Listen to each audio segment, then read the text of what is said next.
Hello बच्चा लोग, this is Gopal sir and welcome to Edu boosters.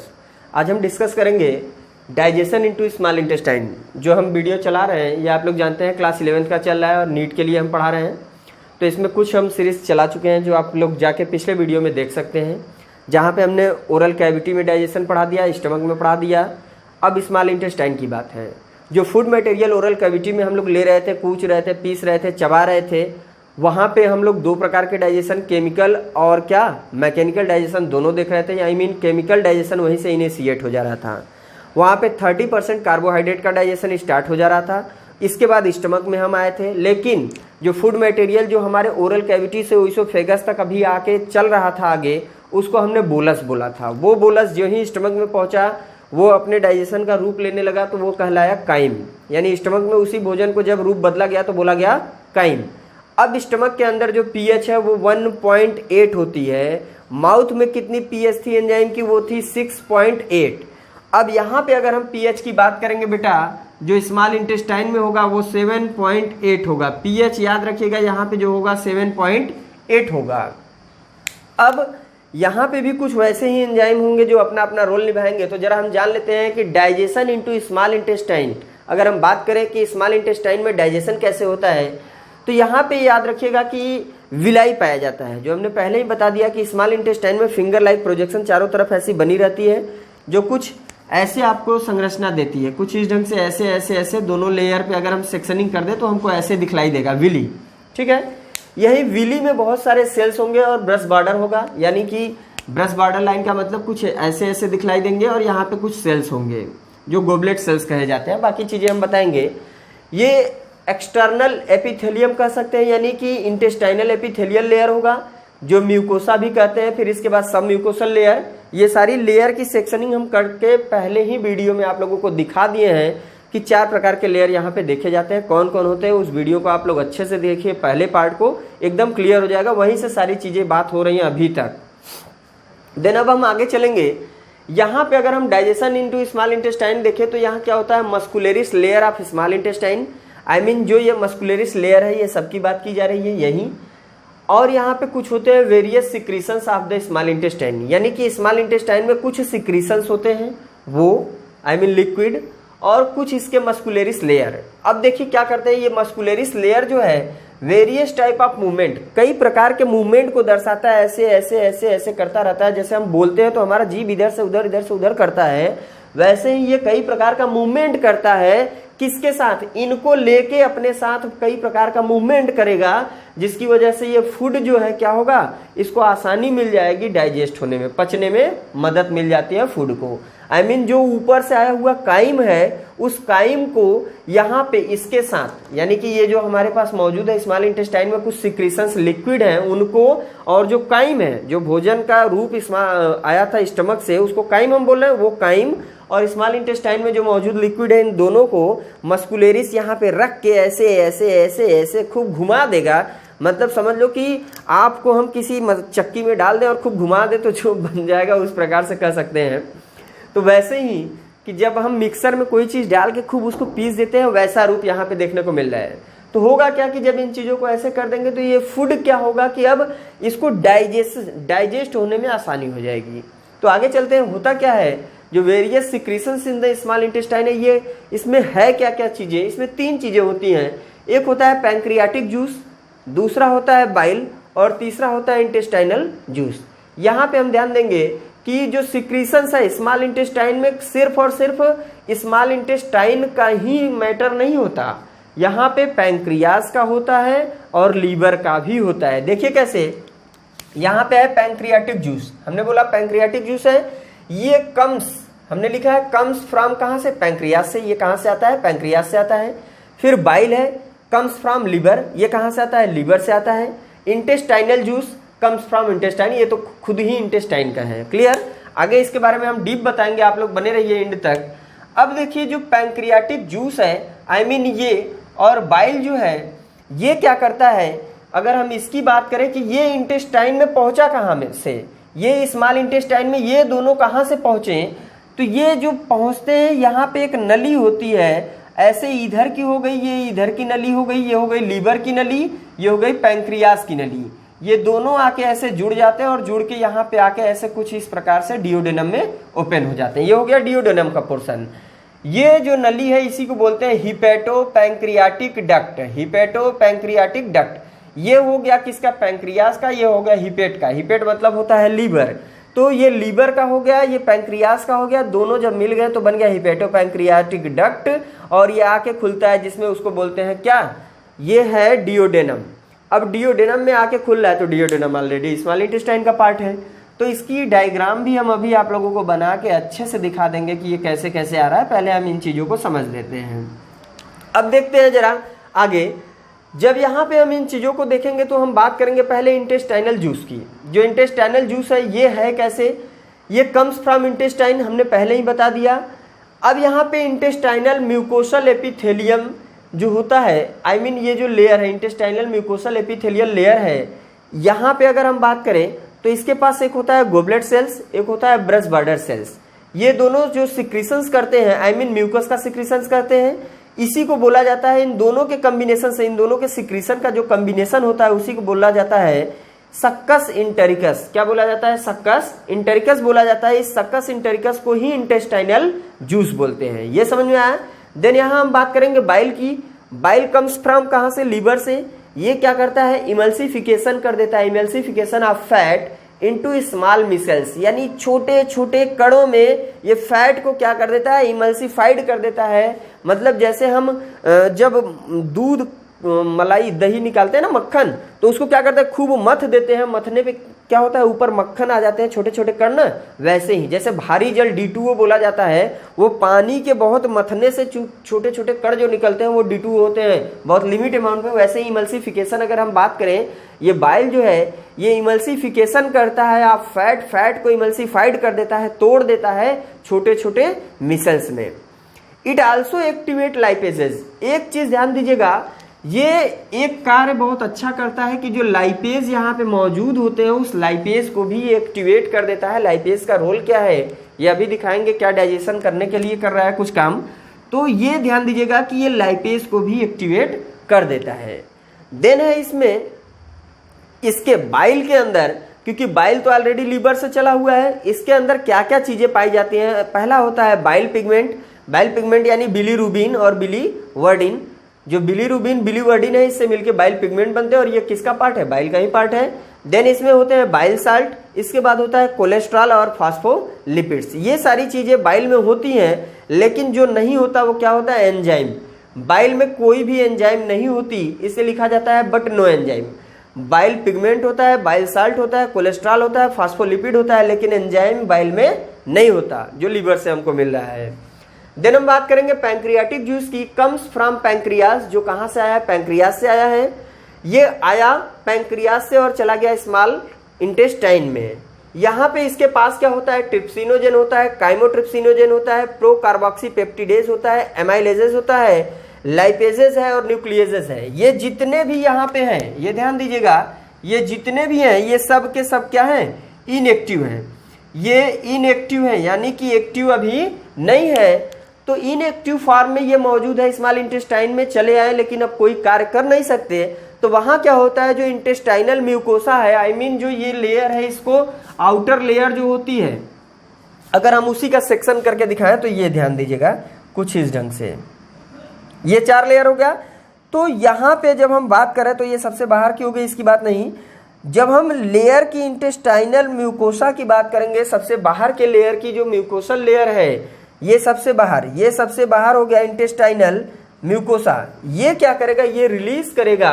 अब आपको ये चीज दिखलाई दे रहा है, ध्यान दीजिएगा, हम सेक्शन के तहत काटे हुए हैं बेटा।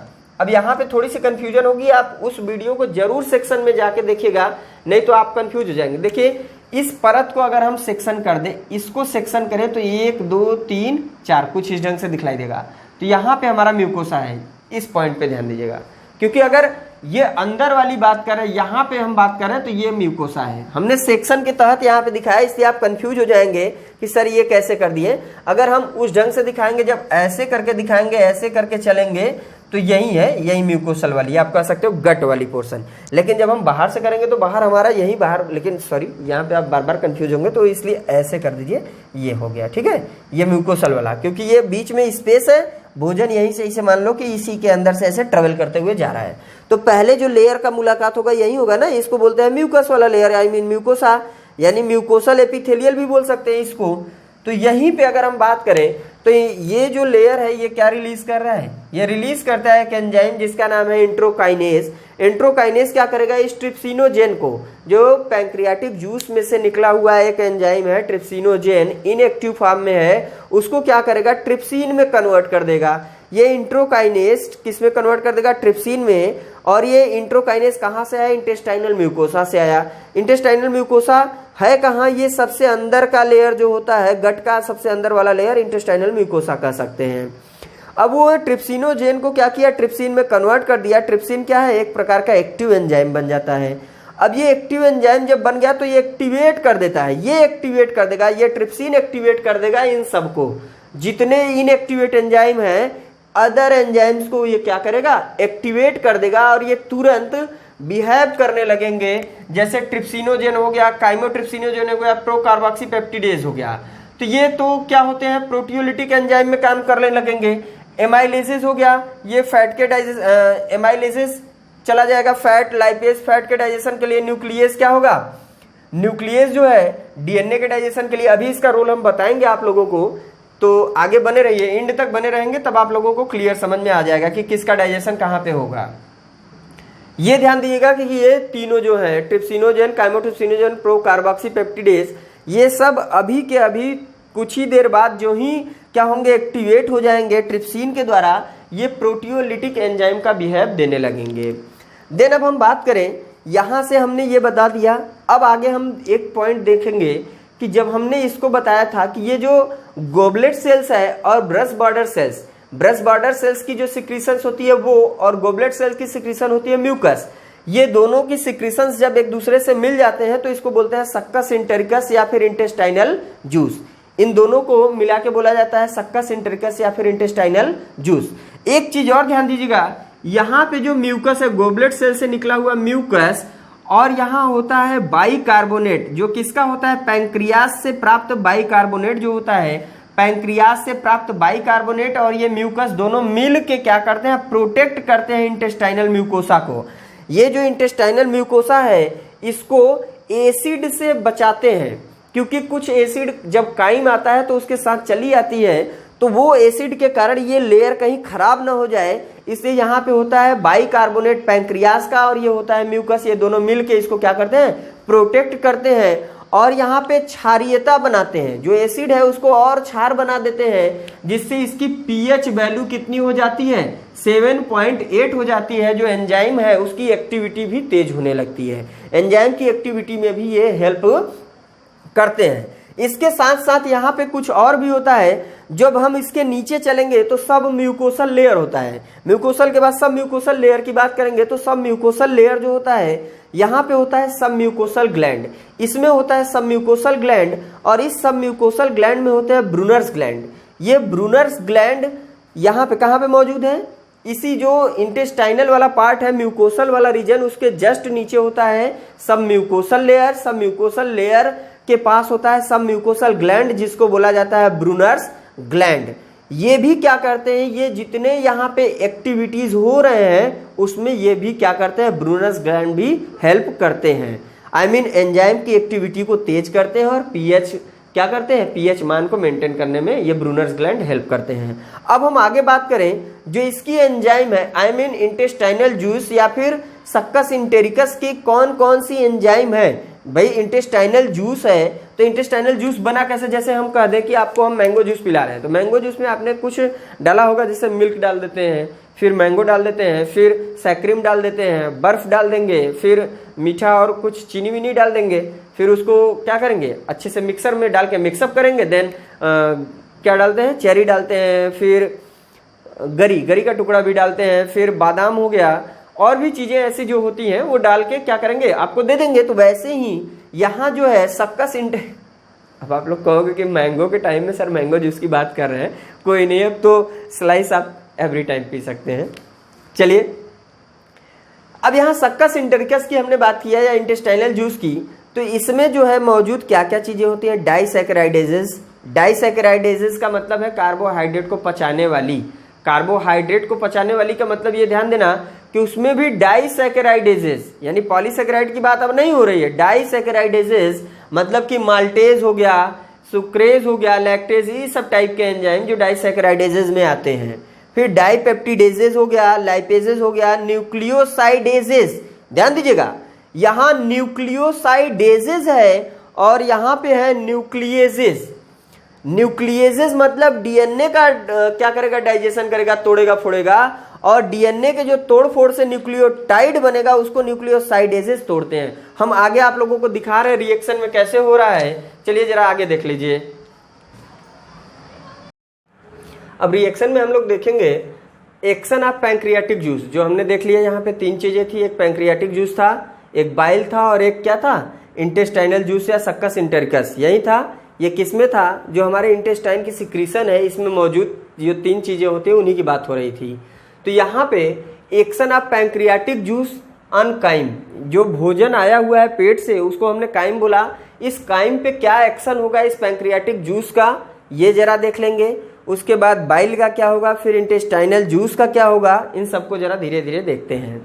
तो ये हम जान लेते हैं कि जब यहाँ पे मौजूद ये चीज़ें हैं, ये प्रोटीन्स हो गया, पेप्टोन्स हो गया, प्रोटियोजेस हो गया।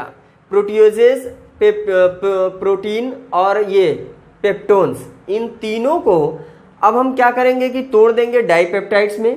डाइपेप्टाइड्स में तोड़ने के लिए हमने पहले ही बोला था कि यहाँ पे जो म्यूकोसा, जो इंटेस्टाइनल म्यूकोसा से सिक्रीट हुआ था एक इंट्रोकाइनेज एंजाइम, ये इंट्रोकाइनेज एंजाइम क्या करता है? ट्रिप्सिनोजेन जो हमारा था पैंक्रियाटिक जूस में मौजूद ट्रिप्सिनोजेन जो इनएक्टिव था, इसको एक्टिव कर देगा ये ट्रिप्सिन में, और ये एक्टिव कर देता है और भी जो वहाँ प्रोकार्बोक्सी पेप्टिडेज थे और काइमोट्रिप्सिनोजेन थे, तो इन सबको ये क्या कर देगा? एक्टिव कर देगा। तो यहाँ से जो ट्रिप्सिन है, ये ट्रिप्सिन, फिर काइमोट्रिप्सिन, उसके बाद कार्बोक्सी पेप्टिडेज, ये प्रोटियोलिटिक एंजाइम का बिहेवियर करने लगते हैं।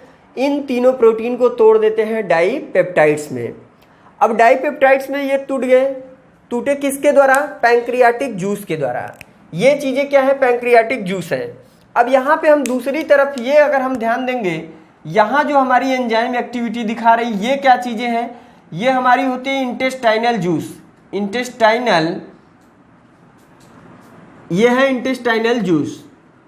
अब ध्यान दीजिए, यहाँ तक तो हमारी काम हो गई कि ये तीनों को तोड़ दिया गया। जो ट्रिप्सिन था, काइमोट्रिप्सिन और कार्बोक्सी पेप्टिडेज, ये एक्टिव हो चुका है, इसने डाइपेप्टाइड्स में तोड़ा। अब आ जाएगा हमारा क्या? ये डाइपेप्टिडेजेस। जो डाइपेप्टिडेजेस है क्या करेगा? डाइपेप्टाइड्स को तोड़ देगा एमिनो एसिड में, छोटे छोटे पार्टिकल्स में। अब एमिनो एसिड यानी छोटे छोटे प्रोटीन के कण में टूट जाएगा, जिससे हमारी बॉडी क्या करेगी? प्रोटीन को ले लेगी और हमारे बॉडी में अपने ढंग से वो प्रोटीन के पार्टिकल्स को बनाना शुरू कर देगी। क्योंकि अभी ये लार्ज पार्टिकल है प्रोटीन के और ये स्मॉल पार्टिकल हो गए। तो अब इस पार्टिकल को अब आप कहोगे सर जो प्रोटीन आया हुआ था इसके छोटे छोटे टुकड़े में तोड़ने की क्या जरूरत थी, हम इसको डायरेक्टली ले लेते तो बॉडी को प्रोटीन ही चाहिए होता है ना। हाँ चाहिए होता है, लेकिन वो अगर हम सेव खा रहे थे तो सेव खाएं या अंडा खाएं या दूध पिए या मीट मांस खाएं तो वो उस एनिमल या प्लांट का प्रोटीन है। जब हम उसको तोड़ के अपने बॉडी में लेके अंदर करेंगे तो यही तो है मेटाबॉलिज्म, मेटाबॉलिक रिएक्शन। यही तो है कि उस लार्ज पार्टिकल को पहले हमने तोड़ दिया। क्या किया हमने? तोड़ दिया, कैटाबॉलिज्म। देन उसके बाद जब ये सिंपल मॉलिक्यूल में टूट के बन जाएगा, यहाँ सिंपल मॉलिक्यूल में बन गया, और ये सिंपल मॉलिक्यूल में जब बनेगा तो एमिनो एसिड के एक एक कण को हमारे सेल्स क्या करेंगे? अब चारों तरफ से लाके जोड़ना शुरू करेंगे और हमारे बॉडी के लिए जो प्रोटीन की नीड होगी, जिस प्रकार के प्रोटीन की नीड होगी वैसा प्रोटीन ये बनाएंगे। तो ये हो जाएगा एनाबॉलिज्म, यानी सिंपल से लार्ज बन जाएगा। तो मेटाबॉलिज्म समझ में आया? मेटाबॉलिक क्या है? एक तो हुआ कैटाबॉलिज्म, यानी हमने सारे बड़े बड़े पार्टिकल को तोड़ तोड़ के छोटे छोटे मॉलिक्यूल में कन्वर्ट कर दिया।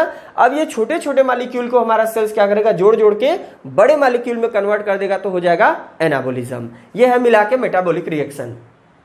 तो ये रही प्रोटीन्स की ब्रेकडाउन की प्रोटीन कैसे हमारे पैंक्रियाटिक जूस और इंटेस्टाइनल जूस मिलके कैसे यहां से प्रोटीन से तोड़ के एमिनो एसिड तक पहुंचाते हैं। नेक्स्ट हम बात करेंगे बेटा कि पॉलीसेकेराइड यानी कि 30% स्टार्च यानी कार्बोहाइड्रेट का डाइजेशन हमारे माउथ में हुआ था, लेकिन बाकी जो मौजूद है वो तो आगे जाएंगे ना।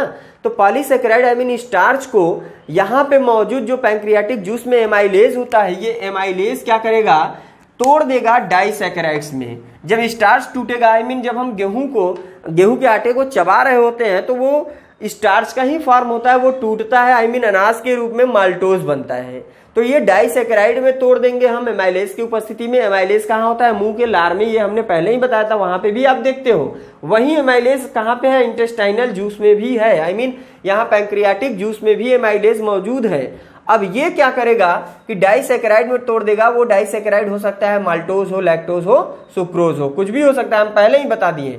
अब ये डाइसेकेराइड टूट जाएगा किसमें, मोनोसेकेराइड में। जब इस पे पड़ेगा कौन, सक्कस इंटेरिकस पड़ेगा या इंटेस्टाइनल जूस जो ही इस पे पड़ेगा ये टूट जाएगा किसमें, मोनोसेकेराइड में। ये जब मोनोसेकेराइड में यहाँ टूटेगा तो मोनोसेकेराइड का मतलब हो गया कि वह अगर माल्टोज यहाँ डाइसेकेराइड में, माल्टोज हमने अनाज खाया है तो माल्टोज खाया है, अनाज का मतलब गेहूं चावल दाल, तो माल्टोज हमको मिला, तो इसके लिए माल्टेज नामक एंजाइम आएगा, इसको ग्लूकोज के 2 मॉलिक्यूल में तोड़ देगा। अगर हमने दूध पिया है तो हमको क्या मिलेगा वहां से, लैक्टेज की उपस्थिति में इस लैक्टोज को तोड़ना पड़ेगा, ग्लूकोज और गलैक्टोज में तोड़ देंगे। अगर हम गन्ना का रस पी रहे हैं, मीठा खा रहे हैं, तो हमको सुक्रोज मिलेगा, ये सुक्रेज की उपस्थिति में ग्लूकोज और फ्रक्टोज में टूट जाएगा। तो ये तो रही कार्बोहाइड्रेट का डाइजेशन। देन इसके बाद हम बात करेंगे फैट। अब फैट के लिए क्या है, लाइपेज। लाइपेज की उपस्थिति में ये फैट टूट जाएगा डाइग्लिसराइड में। फिर लाइपेज देखो, पैंक्रियाटिक जूस में भी लाइपेज था और इंटेस्टाइनल जूस में भी क्या था, इंटेस्टाइनल जूस में भी बात करें तो यहाँ पे लाइपेज आपको मिल जाएगा।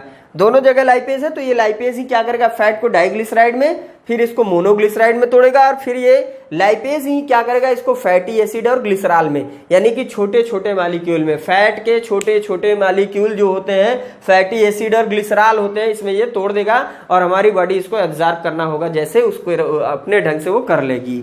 देन इसके बाद आएगा न्यूक्लिक एसिड। न्यूक्लिक एसिड मतलब डीएनए। अब ये डीएनए को भी तोड़ता है, मतलब यहाँ पे मौजूद होता है एक न्यूक्लियेसेस।